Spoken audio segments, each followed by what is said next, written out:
కాండము 30వ అధ్యాయము, ఆది కాండము 30వ అధ్యాయము 9, 10, 11, 12 వచనాలను చదువుతున్నాం. అందరము కలిసి చదువుతున్నాం. లేయా తనకు కాన్పు ఉడుకుట చూచి తన దాసి అయిన జిల్పాను తీసుకొని యాకోబునకు ఆమెను భార్యగా ఇచ్చాను. లేయా దాసి అయిన జిల్పా యాకోబునకు కుమారుని కనగా లేయా ఇది అదృష్టమే కదా అనుకుని అతనికి గాదు అని పేరు పెట్టాను. లేయా దాసి అయిన జిల్పా యాకోబునకు రెండవ కుమారుని కనగా లేయా నేను భాగ్యవంతురాలను, స్త్రీలు నన్ను భాగ్యవతి అందరు కదా అని అతనికి ఆషేరు అని పేరు పెట్టాను. వాక్యము నిమిత్తము ప్రార్థన చేసుకుందాం. దేవా స్తోత్రం, పరిశుద్ధుడా, నీకు వందనాలు తండ్రి. అయ్యా, ఈ సమయంలో నీ పాద సన్నిధిలో ఉండగా నీవు నైనా మాతో మాట్లాడుటకు నైనా మా మధ్యలోనికి వచ్చిన రీతిని బట్టి నీకు వందనాలు తండ్రి. అయ్యా, ఇదిగో ఆత్మలో మేము నైనా అభివృద్ధి పొందినట్లుగా నీ మాటలు తండ్రి మాకు దయచేయండి నైనా. యేసయ్య, ఈ సమయంలో నీ వాక్యమును సరైన రీతిగా విరిచి పంచిపెట్టుటకు నీ కృప, నీ కనికరము, నీ అభిషేకము నైనా అయ్యా నా తల మీద ఉంచి నడిపించండి. నీ సన్నిధి ఇక్కడ బలముగా ఉంచండి ప్రభువా. నాకు విరోధముగా వ్యతిరేక్తముగా పనిచేయు ప్రతి విధమైన చీకటిని, అంధకార బలమునంతటిని నజరేయుడైన యేసు నామములో ఇప్పుడే బంధించి పాతాళంలోకి తొక్కి వేస్తున్నాను. ఓ దేవా, ఇదిగో ఇప్పుడే నీ దేవదూతలను దించి నైనా ఇదిగో నీ కృప నైనా నీ మాట నైనా దయచేయబడి సజీవుడైనటువంటి యేసు నామములో అడిగి వేడుకొని వచ్చినాను తండ్రి, ఆమేన్.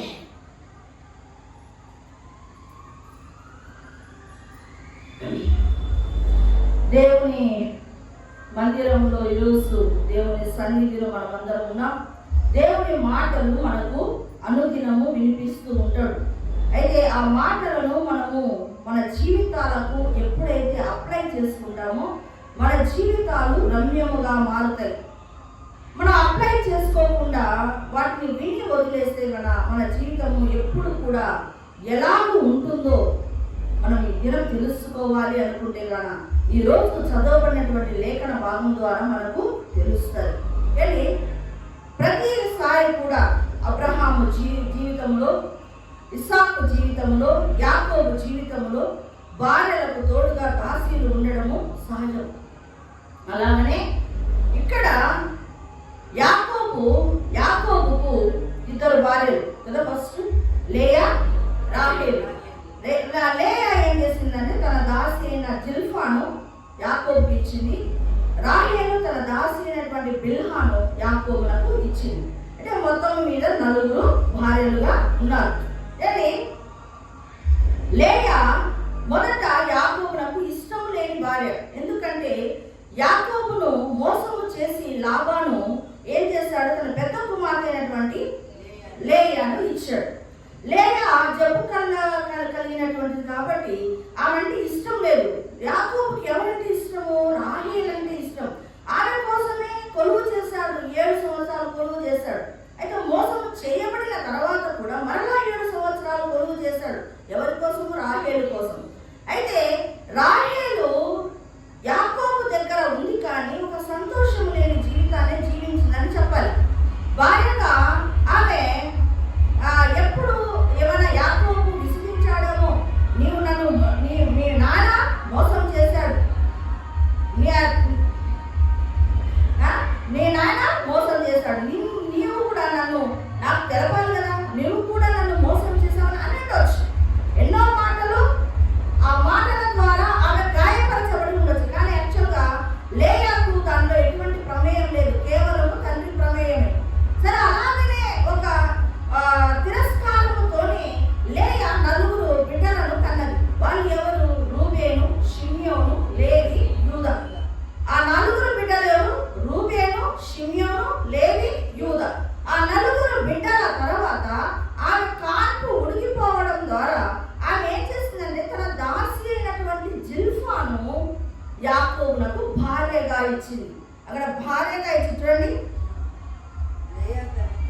9 చివరిలో తన దాసి అయిన జిల్పాను తీసుకొని యాకోబునకు ఆమెను భార్యగా ఇచ్చెను. ఎవరిచ్చారు? లేయా ఇచ్చింది.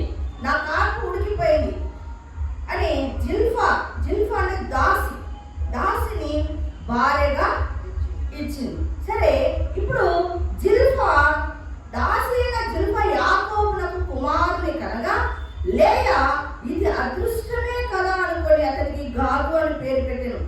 లేయా దాసి అయిన జిల్పా యాకోబునకు రెండవ కుమారుని కనగా లేయా నేను భాగ్యవంతురాలను, స్త్రీలు నన్ను భాగ్యవతి అందరు కదా అని అతనికి ఆషేరు అని పేరు పెట్టాడు. ఇక్కడ చూడండి, జిల్పా యాకోబు భార్యగా అయిన తర్వాత మొదటి కుమారుడు పుట్టాడు. మొదటి కుమారుడు పుడితే లేయా ఏమంటుందో తెలుసా? ఇది నా అదృష్టమే కదా. ఏమంటుంది? ఇది నా అదృష్టమే కదా అని చెప్పి ఆ పిల్లవాడికి గాదు అని పేరు పెట్టింది. మళ్ళా రెండవ కుమారుడిని కనగా ఏమంటుంది లేయా?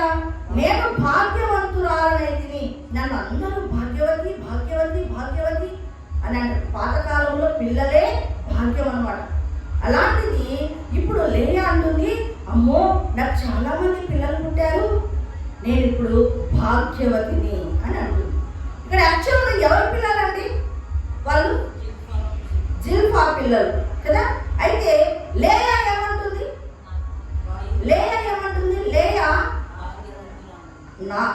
వాళ్ళిద్దరు కుమారులు ఎవరి పిల్లలు అనుకుంటున్నామే? నా పిల్లలు అంటుంది. అక్కడ జిల్పా ప్రమేయం ఎక్కడ కూడా ఏమీ కూడా లేదు. నా అదృష్టమే అంటుంది, నేను భాగ్యవంతురాలను అంటుంది. దాసి పిల్లలను పట్టుకొని ఆమె ఏమంటుంది? నేను అదృష్టవంతురాలను, నేను భాగ్యవంతురాలను అని అంటా ఉంది. ఇక్కడ చూడండి, జిల్పా దాసి కదా. దాసి ఆమె ఏమనుకుంటుందండి? నేను ఒక దాసురాలను, ఏదో నా అదృష్టం కొద్దీ లేయా ప్రేమ చేత నేను యాకోబునకు భార్యనైనాను, అంతేకాని నేనైతే ఒక దాసురాలని, నాకు ఒక కృప అనేది అందింది అని మాత్రమే ఆమె తలించింది. చూడండి, అక్కడ పేరు పెట్టింది ఎవరు? జిల్పా పెట్టిందా పేరు?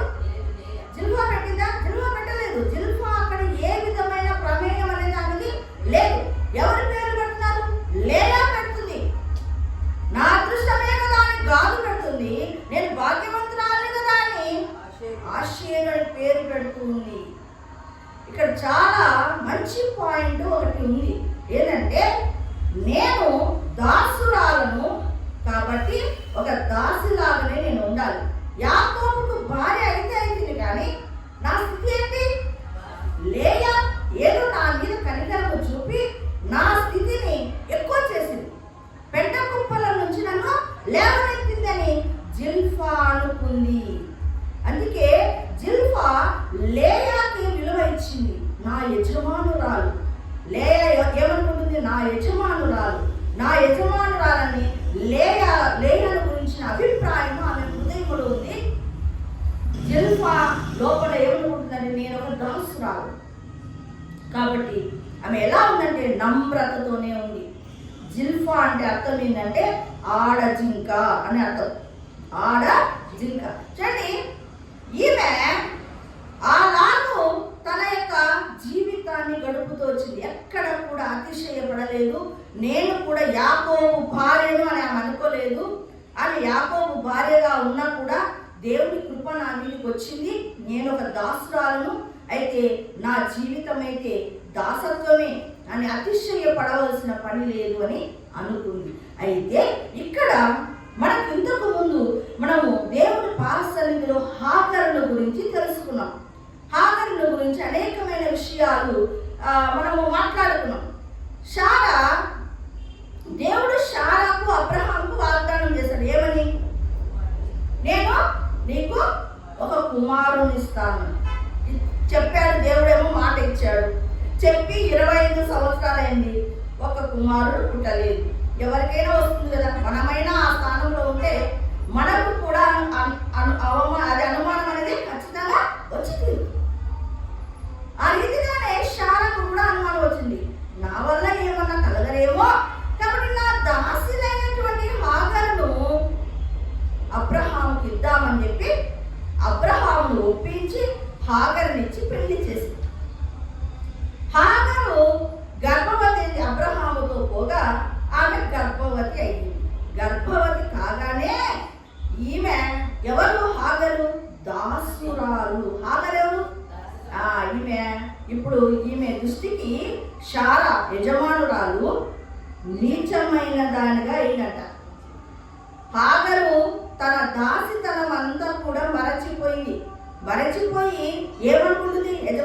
యజమానురాలు ఏమయజమానురాలు ఎక్కువ పిల్లలు కలగలే, ఈమెను పక్కన పెట్టినట్టే అబ్రహాము. ఇక కథ అంతా స్టోరీ అంతా నాదే జరుగుతుంది అని లోపల ఒక ధీమా వచ్చింది. ఎందుకు? గర్భంలో పిల్లవాడు ఉన్నాడు, రేపొద్దున బయటకు వస్తాడు, వాడే వారసుడు అవుతాడు, ఇక శారా పక్కకు పడినట్టే అని ఆమె అనుకుంది. చూడండి, అలా అనుకొని ఏం చేస్తుంది? నీచమైన దృష్టితో శారాను చూస్తుంది. అంటే చాలా తక్కువ చూపు చూస్తుంది. గొడ్రాలు, ఈమె గొడ్రాలు అని అలాగా అనే లోపల ఇక శారాకు కోపం వచ్చేసింది. కోపం వచ్చి అబ్రహాం దగ్గరకు వచ్చి అంటుంది, నా ఉసురు నీకు తగ్గుతుంది. ఎవరితో అంటుంది? అబ్రహాంతో అంటుంది. నా ఉసురు నీకు తగ్గుతుంది, యెహోవాయే నీకు నాకు న్యాయం తీర్చుగా కాదు అంటే అప్పుడు అబ్రహాం అంటాడు, ఇగో నీ దాసి అయినటువంటి హాగరు నీ ఎదుట ఉన్నది, ఆమె పట్ల నేను ఇష్టం వచ్చినట్టు చేయాలి అనగానే ఇక శారా పొందుతుంది. ఇక కష్టం పెట్టింది, చాలా కష్టం పెట్టింది. నువ్వు ఒక దాసురాలివే, నువ్వు నీ స్థితిని మర్చిపోయినావే అని చెప్పి చాలా కష్టం పెట్టేసింది యోని హాగరు. ఆ కష్టము భరించలేక ఇక ఏం చేసింది? హాగరు షూరు అరణ్యానికి పారిపోతూ ఉంటే దేవుడు యెహోవా దూత ఎదురుగా వచ్చాడు.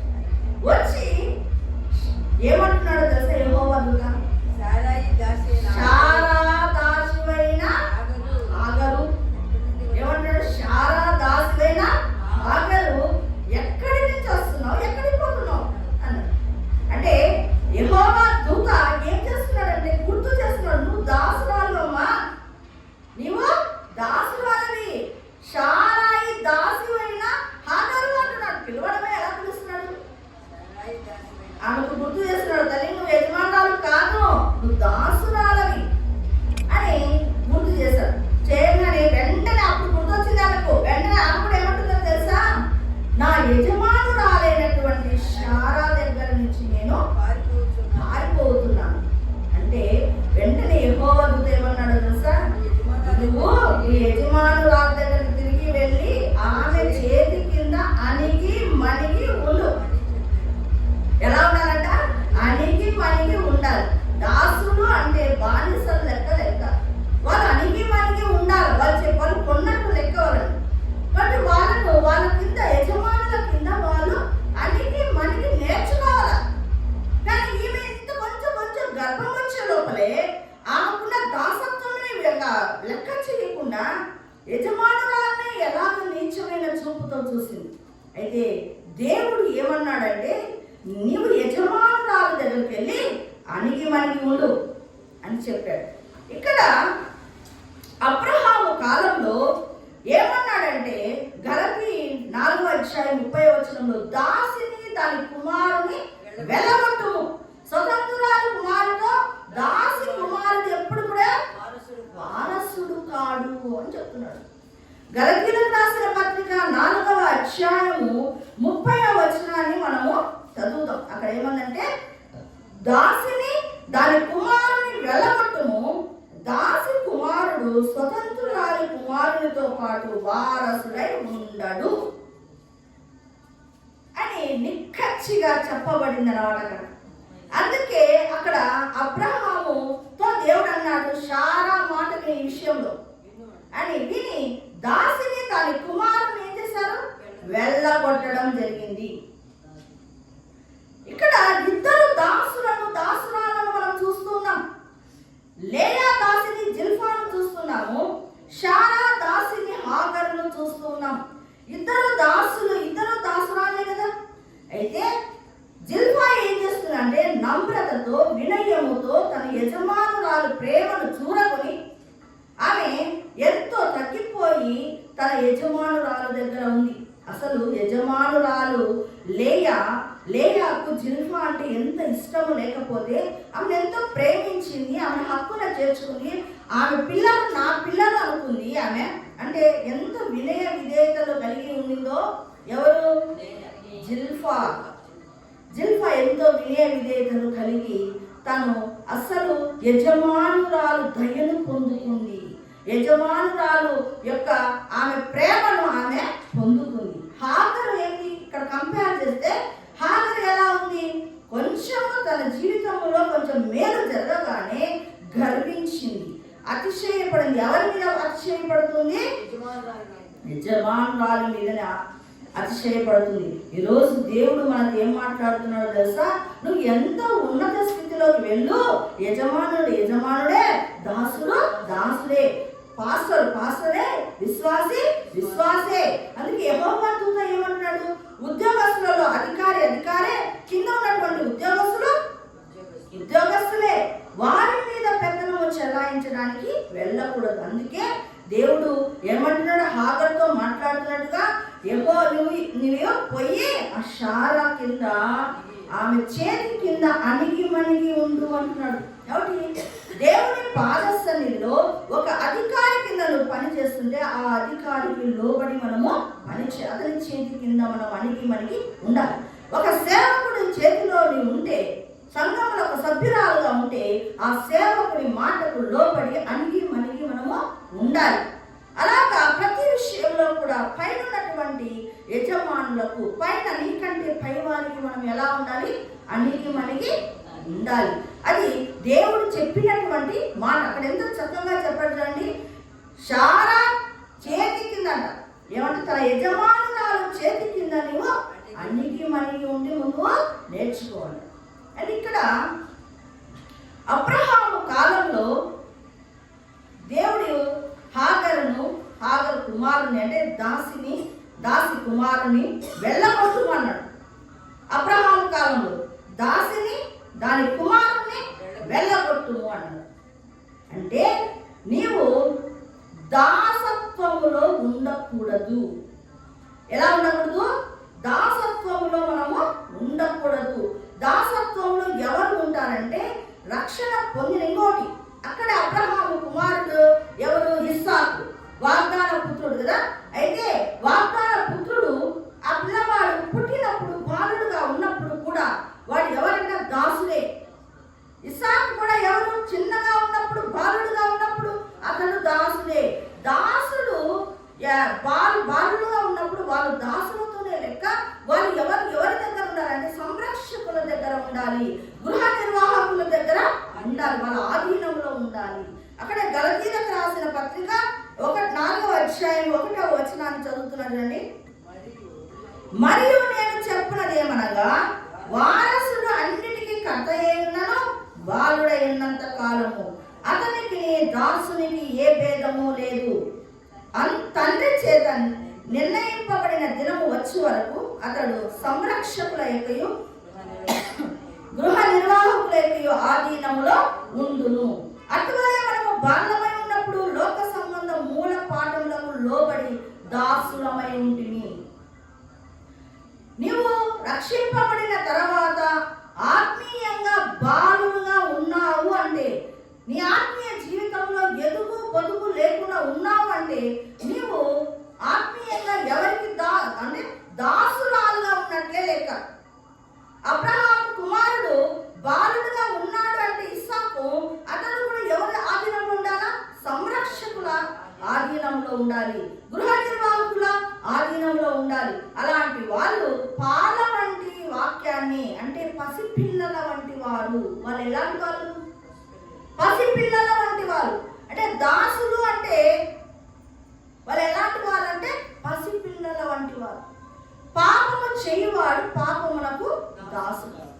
ధర్మశాస్త్రము ఆచరించే వాళ్ళు కూడా దేనికి లెక్క? దాసుల కిందకే లెక్క. అందుకే ధర్మశాస్త్రంను కొట్టివేయడానికి యేసు ప్రభు ఈ లోకానికి వచ్చాడు. ధర్మశాస్త్రంను నెరవేర్చి కొట్టివేశాడు. నువ్వు ధర్మశాస్త్రంలో ఉంటే ఏమవుతుందంటే స్వనీతి అంతా నీవే. పరిశీలన నీతి అంటే సొంత నీతి అంతా నేను వారానికి 2 సార్లు ప్రార్థన చేస్తాను, దశమ భాగం ఇస్తాను, ఆ సుంకరి కంటే నేను చాలా మేలు అనే తనలో ఉన్నటువంటి ఒక ఆత్మీయ గర్వం. అంటే మనం చేసే క్రియలు బట్టి మనం గర్వించడం.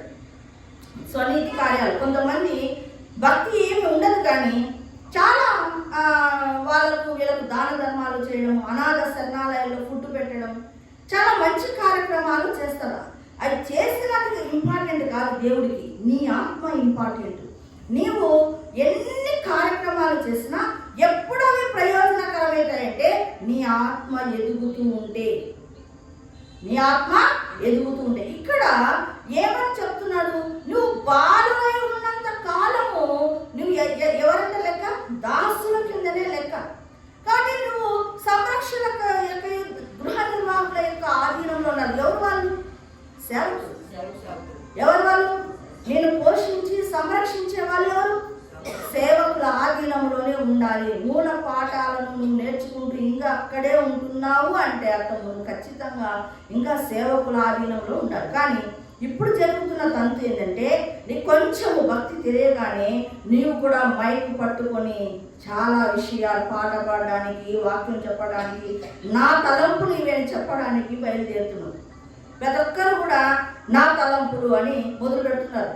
అంటే ఆ తలంపులు, నా తలంపులు అంటే నీ సొంత తలంపులే కదా, దేవుని తలంపులు కాదు. నీ సొంత తలంపులు కాదు ఇక్కడ పని చేయాల్సింది. ఎవరి తలంపులు పనిచేయాలా? దేవుని తలంపులు పని చేయాలి. కాబట్టి అబ్రహాము కాలంలో దాసిని దాని కుమారుని వెళ్ళగొట్టమంటున్నాడు. దాసత్వంలో మనము ఉండకూడదు, ఫస్ట్ పాయింట్. ఇంకోటి ఏంటంటే, వాగ్దాన పుత్రులైనప్పటికీ, అంటే వాగ్దాన పుత్రులు అంటే ఎవరు? యేసయ్య రక్తంలో కొనబడిన బిడ్డలు వాగ్దాన పుత్రులు. వాగ్దాన పుత్రులు కూడా ఎవరంట? బాలై ఉన్నంత కాలము వాళ్ళు కూడా ఎవరి కింద లెక్క? దాసుల కిందనే లెక్క. కాబట్టి వాళ్ళు ఎవరి ఆధీనంలో ఉండాలి? సంరక్షకుల ఆధీనంలో ఉండాలి. అది ఇక్కడ అయితే అబ్రహాము కాలంలో. అయితే యాకోబు కాలంలో ఏమైపోయిందంటే, దాసులుగా ఉన్నటువంటి జిల్హా కుమారులు, బిల్హా కుమారులు గోత్రకర్తలుగా అయ్యారు. అబ్రహాము కాలంలో మనకు ఒక హెచ్చరిక ఇస్తున్నాడు. యాకోబు జీవిత కాలంలో మనకు ఒక అంటే ఎలాగూ ఎదగాల అనేది చెప్తా ఉన్నాడు, ఒక పాఠాన్ని నేర్పిస్తూ ఉన్నాడు. దాసులే ఏమైనా గోత్రకర్తలుగా అయ్యారు. అవునా? 12 గోత్రాలు వాళ్ళే కదా, అవునా? దాసుల పిల్లలు అయ్యారు, స్వతంత్రుల పిల్లలు అంటే భార్యల పిల్లలు అయ్యారు. వాళ్ళందరూ కూడా ఎలా గుమ్మాలుగా ఉన్నారు. యెరూషలేము పట్టణములో గుమ్మాలు వాళ్ళు. అంటే వాళ్ళ దాసులని వాళ్ళ పక్కన పెట్టలేదు యాకోబు. అంటే వాళ్ళు ఎదిగిన విధానము ఆ రీతిగా ఉంది. కాబట్టి మనం అక్కడికి వెళ్దాం. 1 కొరింథీయులకు రాసిన పత్రిక 3వ అధ్యాయము చదువుతాను, నేనే చదువుతాను. 1 నుంచి చదువుతున్నాను. సహోదరులారా, ఆత్మ సంబంధులైన మనుష్యులతో మాట్లాడినట్లు నేను మీతో మాట్లాడలేకపోతిని. శరీర సంబంధులైన మనుష్యులను క్రీస్తునందు పసిబిడ్డలే అని మీతో మాట్లాడుతున్నాను. అప్పటిలో మీకు బలము చాలకపోయినందున పాలతోనే మిమ్మల్ని పెంచితిని కానీ అన్నముతో మిమ్మల్ని పెంచలేదు. ఈ మాటలు ఎవరంటున్నాడు? అపోస్తలుడైనటువంటి పౌలు భక్తుడు అంటూ ఉన్నాడు. ఏమంటున్నాడు? మీరు ఎలా ఉన్నారు? క్రీస్తునందు పసిబిడ్డలుగా ఉన్నారు. కాబట్టి చాలా కాలము నేను పాలతోనే మిమ్మల్ని పెంచాను. బలమైన ఆహారం పెడతామంటే మీరు అర్పించుకునే స్థితిలో లేదు అని పౌలు భక్తుడు అలా పెంచాడట. అంటే ఆయన సంరక్షకుడు అధిపతి కదా, గృహ నిర్వాహకుడే కదా. 4వ అధ్యాయంలో ఆ మాట ఉంది, గృహ నిర్వాహకుడు అతని గురించి ఉంది మాట. 4వ అధ్యాయంలో ఈలాగున క్రీస్తు సేవకులమనియు దేవుని మర్మముల విషయంలో గృహ నిర్వాహకులమని ప్రతి మనుష్యుడు మమ్మల్ని భావింపవలేను. పౌలు భక్తుడు ఎవరంట? గృహ నిర్వాహకుడు. గృహ నిర్వాహకుడు అంటున్నాడు, కొరంథీ విశ్వాసులను కట్టుకొని మీకు ఎంతో బలమైన ఆహారాన్ని నేను పెట్టాలనుకున్నాను, కానీ మీరు క్రీస్తునందు పసిపిల్లలుగా ఉన్నారు, ఎదుగు బొదుగు లేని స్థితిలో ఉన్నారు. కాబట్టి మీకు బలమైన ఆహారాన్ని నేను పెట్టలేకపోతుంది. దానితోనే పెంచుకుంటా వచ్చాను. పాల వంటి ఆ యొక్క పాలు వంటి వాక్యముతో మిమ్మల్ని పెంచుకుంటూ, సరే అక్కడైనా సరైన వాళ్ళని స్థిరపరచాలని అలాగనే పెంచుకుంటూ వచ్చాను. మీకు బలమైన ఆహారాన్ని నేను ఇవ్వలేకపోయానని ఒక రకంగా ఇండైరెక్ట్గా బాధగా మాట్లాడుతూ ఉన్నాడు. రంజిత్ అన్న ఈ మధ్య కాలంలో ఒక చిన్న ఇన్సిడెంట్ చెప్పాడు.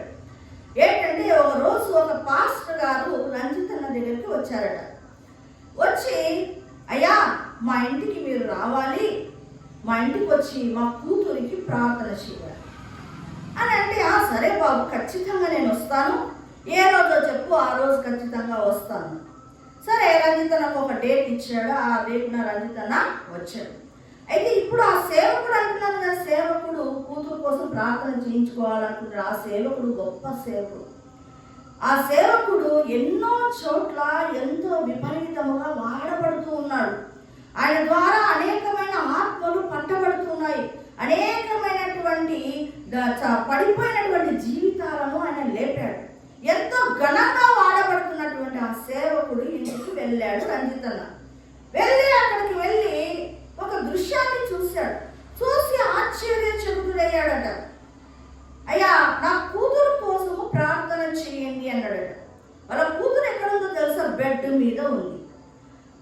నువ్వు ఎంత సేవ చేస్తున్నావు కదా, ఇన్నిసార్లు నువ్వు నాతో కలిసావు కదా, ఎప్పుడు కూడా దీని విషయం నీకు ఒక కూతురు ఉందని, ఆ పాప పరిస్థితి ఇలా ఉందని ఎప్పుడు నాకు చెప్పలేదే నువ్వు అన్నాడు. అయ్యా నా కూతురు గత 25 సంవత్సరాల నుంచి ఇదే బెడ్ మీద ఉంది అన్నాడు. కాబట్టి నా కూతురు కోసం ప్రార్థన చేయమన్నాడు. అన్న నేను చెయ్యను, నా హృదయం ఎంతో మండిపోతుంది, నా హృదయం ఎంతో వేదనతో ఉంది, నేను దేవునితో పోట్లాడుతాను. ఎందుకు ఇలా చేసావు ప్రభువా?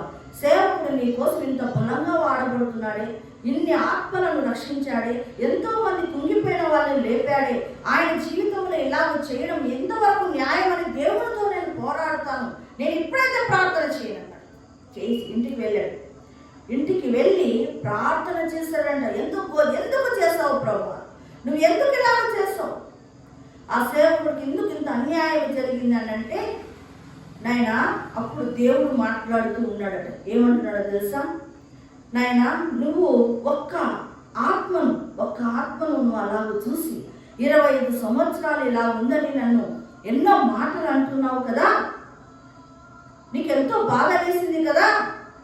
మరి లోకములో రక్షణ పొందినామని చెప్పిన బిడ్డలందరూ కూడా 25 ఏళ్ళు, 30 ఏళ్ళు, 40 ఏళ్ళు విశ్వాసులుగా ఉండి అదే బెడ్ మీద ఎలా ఉన్నారు అలాగే ఉన్నారు నాయన. మరి నాకెంత బాధ అవుతుంది. ఈ రోజు నేను ఈ పాఠం నేర్పించడానికే నిన్ను అక్కడికి పంపించాను.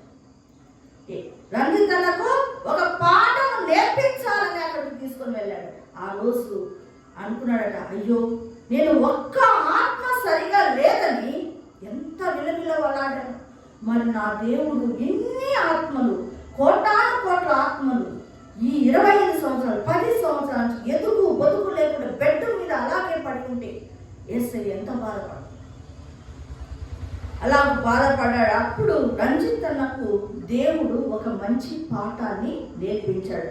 చూడండి, మనము రక్షింపబడిన తర్వాత యేసయ్య మన గురించి దుఃఖపడదు. మనం ఏం కావాలి? ఎదగాలి, ఆత్మలో ఎదగాలి. లేకపోతే నువ్వు ఆ బెడ్ నువ్వు ఎప్పుడైనా ఒకసారి ప్రార్థన చేసుకోకపోయినా, వాక్యం చదువుకోకపోయినా నువ్వు గుర్తు రావాలి. ఆ బెడ్ మీద ఉన్నటువంటి అమ్మాయి గుర్తు రావాలని వెంటనే నువ్వు ఏం చేస్తావు? అమ్మో ఇన్నేళ్ళైనా నా బ్రతుకు ఆ బెడ్ మీద ఉన్నటువంటి అమ్మాయి లాగా నేను ఉంది అని నీకు వచ్చినప్పుడు లేచి మోకాలుండి ప్రార్థన చేస్తావు. కాబట్టి ఇక్కడ పౌలు భక్తుడు కూడా అలాగే బాధపడుతున్నాడు. నేను బలమైన ఆహారంతో పెంచాలి, మిమ్మల్ని చాలా ఉన్నతమైన స్థితిలో చూడాలని అనుకుంటే మీ స్థితి ఇంకా పళ్ళతో పెంచడానికే ఉంది. ఎన్ని సంవత్సరాలైనటువంటి ఇదే జీవితంలోనే ఉన్నారే అని. కాబట్టి మీకు బలమైన ఆహారాన్ని నేను పెట్టలేకపోతున్నానని ఒక గృహ నిర్వాహకుడైనటువంటి పౌలు భక్తుడు అంటూ ఉన్నాడు. చూడండి, అందుకే కదా పరమగీతములు 8వ అధ్యాయము 8వ వచనములో ఒక మాట రాయింది. పరమగీతములు రైట్ చదవండి. చదవాలి. రైట్. మాకొక చిన్న చెల్లెలు పరమగీతములు 8:8. మాకొక చిన్న చెల్లెలు కలదు, దానికి ఇంకా వయస్సు రాలేదు. వివాహకాలం వచ్చినప్పుడు మేము దాని విషయమై ఏమి చేయదు. చిన్న చెల్లెలు ఉందంట, దానికి ఏం రాలేదు? వయస్సు రావాలి. వయసు వస్తేనే కదా పెళ్లి చేసేది. వయసు ఎప్పుడు వస్తుంది? నువ్వు ఆత్మీయంగా చక్కగా ఎదిగితే నీకు వయసు వస్తుంది. అప్పుడు పెళ్లిడు వచ్చిందని మన సంబంధాలు చూసి పెళ్లి చేస్తాం. ఇక్కడ వివాహ కాలం అయితే వచ్చేసింది. ఈమె ఎక్కడుంది? ఆ బెడ్ మీద ఉన్నటువంటి ఆ బుద్ధి లేని కన్యకలాగా ఉంది. పైన వారం చెప్పుకున్నాం కదా బుద్ధి లేని కన్యకల గురించి. ఆ బుద్ధి లేని కన్యకలాగా బెడ్ మీద అలాగే ఉంది. కాబట్టి ఏమంట, వివాహ సమయం వచ్చేసింది. ఈమె చూస్తే పెళ్లి చేసుకోవడానికి అనుకూలంగా లేదు. ఆమె విషయం ఏం చేయాలో దేవునికే అర్థం కాదు. కాబట్టి ఏమంటున్నాడంటే మనము ఎదగాలి. జిల్పా ఏం చేసిందో తెలుసా? మనం జిల్పాల గురించి కదా చెప్పుకుంటున్నాం. జిల్పాకు 2 కుమారులు, గాదు, ఆషేరు. గాదు అంటే యాకోబు 49వ అధ్యాయం, ఆదికాండము 49వ అధ్యాయంలో గాదును ఆశీర్వదించాడు. అంటే యాకోబు చనిపోక ముందు తన యొక్క 12 మంది కుమారులను దగ్గరికి తీసుకొని ఆశీర్వదించాడు. అలాగూ ఆశీర్వదిస్తూ 49వ అధ్యాయంలో గాదును గురించి ఏమంటున్నాడంటే 17వ వచనం చూడండి, 19వ వచనం. బంటుల గుంపు గాదును కొట్టును, అతడు మడిమన కొట్టును.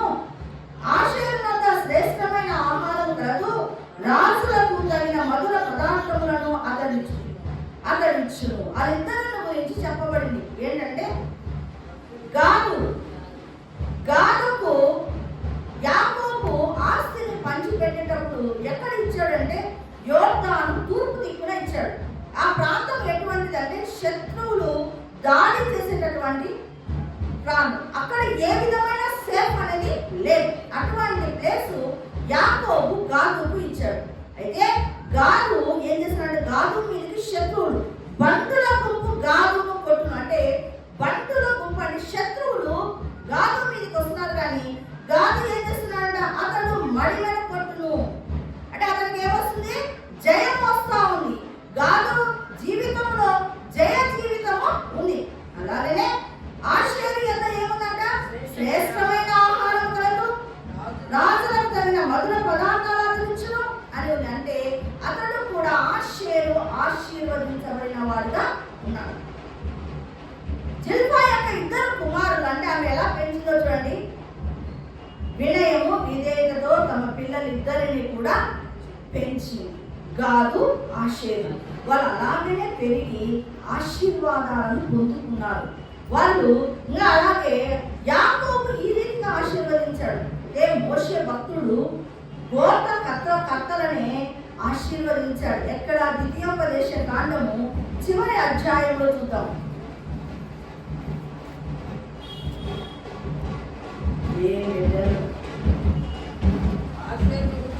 గాదు 33వ అధ్యాయం, ద్వితీయోపదేశ కాండము 33వ అధ్యాయం. గాదును గూర్చి కనెను.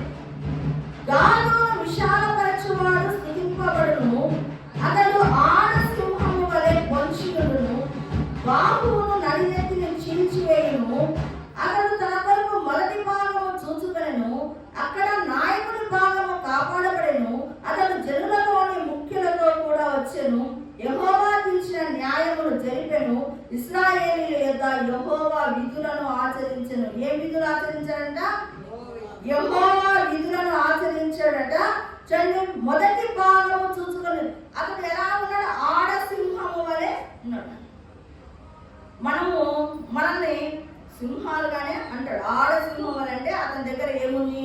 ధైర్యము, బలము, రక్షణ ఉంది. తర్వాత ఇక్కడ ఏంటంట?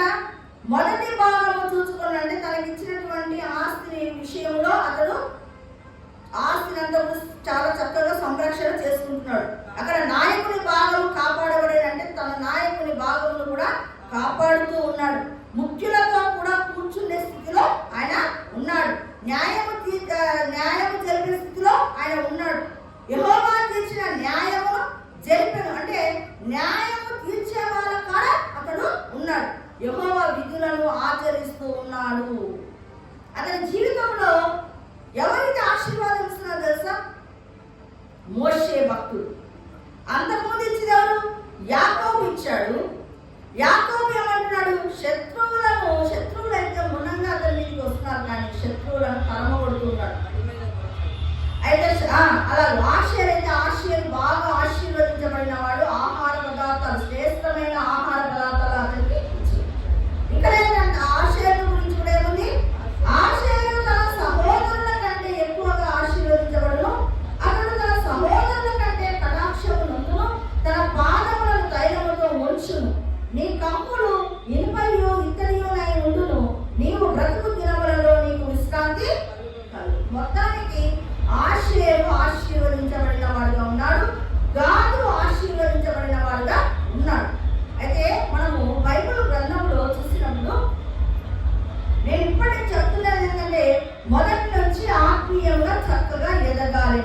యాకోబు మొదట ఎలా ఉన్నాడు? మోసగాడుగా ఉన్నాడు. తర్వాత ఏమైనాడు? ఇశ్రాయేలుగా మార్చబడ్డాడు. ప్రార్థనలు చేసి చేసి చేసి యాకోబు ఏమైనాడు? ఇశ్రాయేలుగా మార్చబడ్డాడు. అతని జీవితం అంతా కూడా మారిపోయింది. అలాగే పేతురు భక్తుడు కూడా మొదట యేసు ప్రభువుతో తిరుగుతున్నాడు. అనేకమైన అద్భుత కార్యాలు, ఆశ్చర్య కార్యాలన్నీ చూశాడు, కళ్ళారా చూశాడు. చూసిన తర్వాత శిలువ దగ్గరికి వచ్చేలోపల పేతురు ఏం చేస్తున్నాడు? నాకెవరో యేసయ్య తెలియదు అన్నాడు. అవునా? అంటే అతని యొక్క ఆత్మీయ స్థితి చాలా చిన్నదిగా ఉంది. మన జీవితంలో ఎన్నో అద్భుతములు, ఆశ్చర్య కార్యాలు జరిగినా కూడా మనం చాలా సార్లు ఆత్మీయంగా చిన్నగానే ఉంటాం. అయితే పేతురు ఆ తర్వాత దినాలలో చాలా బలమైనటువంటి వ్యక్తిగా మారాడు. ఇప్పుడు జిల్ఫా గురించి నేను చెప్పేది ఏంటంటే, జిల్ఫా ఒక దాసురాలు కదా. తన బిడ్డలిద్దరిని కూడా గోతకర్రల అయ్యేంత వరకు ఎంతో వినయముతో తన యొక్క లేనటువంటి యజమానురాలు దగ్గర ఉంది. జిల్ఫా గురించి మనం చాలా విషయాలు నేర్చుకోవాలి. దాసిని హాగరును పక్కన పెట్టుకొని ఈ యొక్క జిల్ఫాను పక్కన పెట్టుకొని చూస్తే ఆమె ఎలాంటి ఆశీర్వాదాలు పొందుతుందో మనకు తెలుసు. కాబట్టి మనము ఈ దినం నేర్చుకోవాల్సింది ఏంటంటే, జిల్ఫాలాగా ఆశీర్వాదాన్ని మనము మన పిల్లలకు వచ్చేటట్లు చేయాలి. జిల్ఫాలాగా మన పిల్లలకు ఆశీర్వాదం వచ్చేటట్లు మనము చేయాలి. ఆమె ఎంతో వినయముతో యజమానురాల దగ్గర నుంచి ఆమె ఆశీర్వాదాలు వచ్చేటట్లు చేస్తుంది. యాకోబు దగ్గర నుంచి ఆశీర్వాదాలు వచ్చేటట్లు చేస్తుంది. కాబట్టి మనము మన పిల్లలను ఆశీర్వాదాలు పొందుకునేటట్లు మనము చెయ్యాలి. జిల్ఫాలాగా మనము అలాంటి నమ్రత కలిగి యజమానురాలికి ఎలాగూ విధేయురాలై నడిచిందో ఆ రీతిగా నడిచి మనం కూడా జిల్ఫాలాగా తమ పిల్లల్ని ఎలాగో బాగు చేసుకుందో ఆ రీతిగా మన పిల్లలను మనము బాగు చేసుకోవాలి. బాగు చేసుకున్నావా? మరి జిల్ఫాలాగా మనం కూడా ఉండాలి. హాగర్ లాగా ఉంటే కన్నా వెళ్ళగొట్టబడతాం.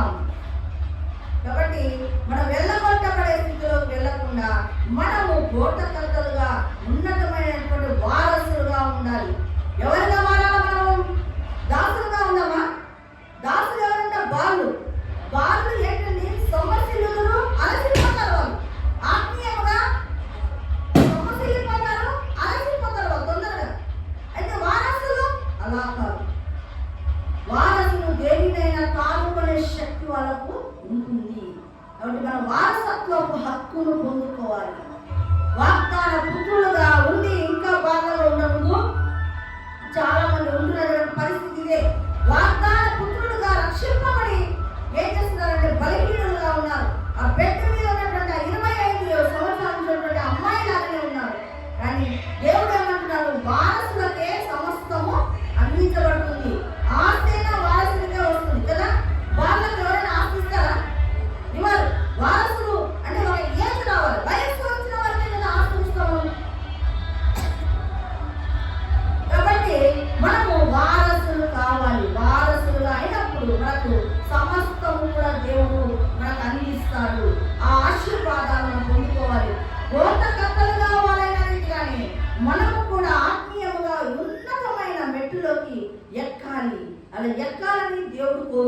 వాడువై.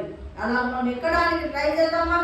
మరి అలాగే ఎక్కాలనుకుని ఈ దినం మేము తీర్మానం చేసుకో, ప్రభువా నేను కూడా నా ఆత్మీయ స్థితి ఎంతో పోగొట్టుకున్నాను. ఆ బెడ్ మీద 25 సంవత్సరాల లాగా ఉన్నట్టుగానే నేనేమి కూడా పొందుకోలేకపోయాను ప్రభువా, నన్ను క్షమించు, నన్ను తిరిగి లేపు ప్రభువా అని అనుకుంటే నువ్వు నీ స్థితిని బట్టి నువ్వు ప్రార్థన చేస్తే దేవుడు ఖచ్చితంగా ఆలపిస్తాడు. దేవుడి మాటలు దీవించుగాక. ప్రార్థన చేద్దామా?